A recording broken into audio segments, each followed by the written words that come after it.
बिल्कुल इसी बीच एक बड़ी जानकारी है, बड़ी खबर दर्शकों को बताते चले। दिल्ली कोचिंग सेंटर हादसे से ये जुड़ी बड़ी खबर है। कोचिंग सेंटर के मालिक को हिरासत में लिया गया है। कोचिंग सेंटर का कोऑर्डिनेटर भी हिरासत में लिया गया है। तो देखिए, एक तरफ बच्चों की प्रतिक्रियाएं जो है वो सामने आ रही है और 3 छात्रों की मौत का जिम्मेदार कौन है, ये एक बहुत महत्वपूर्ण सवाल हो जाता है। इस पूरे मामले को लेकर एफआईआर भी दर्ज की गई है। 2 लोगों को हिरासत में लेकर पूछताछ की जा रही है। तो वहीं ये बड़ी जानकारी है, बड़ा अपडेट है। कोचिंग सेंटर के मालिक को हिरासत में लिया गया है और कोचिंग सेंटर का कोऑर्डिनेटर भी हिरासत में लिया गया है। देखिए, पूछताछ लगातार की जा रही है।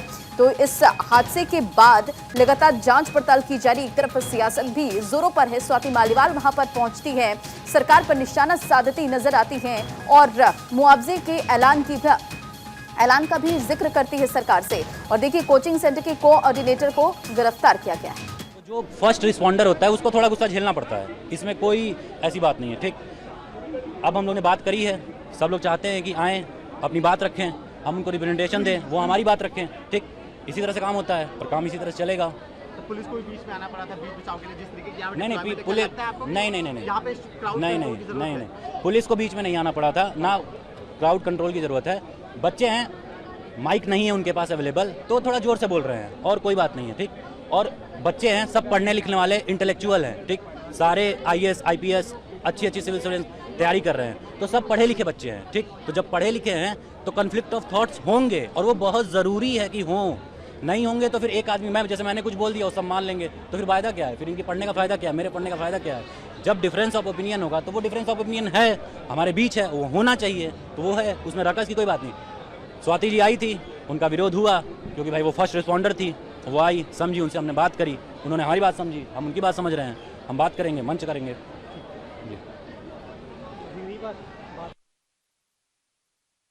तो देखिए, ये छात्रों की प्रतिक्रिया आप सुन रहे हैं। जाहिर तौर पर इस हादसे के बाद आक्रोश है। बीते दिन से प्रदर्शन कर रहे हैं एमसीडी के खिलाफ और एमसीडी का कहना है कि ये डिजास्टर है, लेकिन सवाल यही क्या वाकई डिजास्टर है?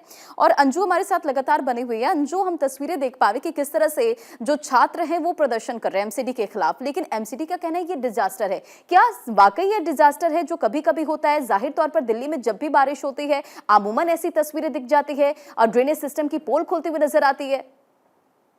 अगर हम लगातार देखें तो एमसीडी की तरफ से भी कहा जाता है कि मानसून आने से पहले की उनकी तैयारियां पूरी हो चुकी है। और अगर हम मेयर की बात करें, शैली ओबराय की बात करें, तो उन्होंने भी कहा था कि हम पूरी तैयारी के साथ मानसून का इंतजार कर रहे हैं, मानसून एंजॉय करेगा। लेकिन जब इस तरह की तस्वीरें सामने आती है तो ये काफी, अगर हम बात करें तो बहुत ही ज्यादा ये हादसा, जिनके फैमिली में जो बच्चे जिनकी मृत्यु हो गई है, मौत हो गई है, उनका हम अगर बात करें तो हम सोच भी नहीं सकते कि वो कितनी तकलीफ में है।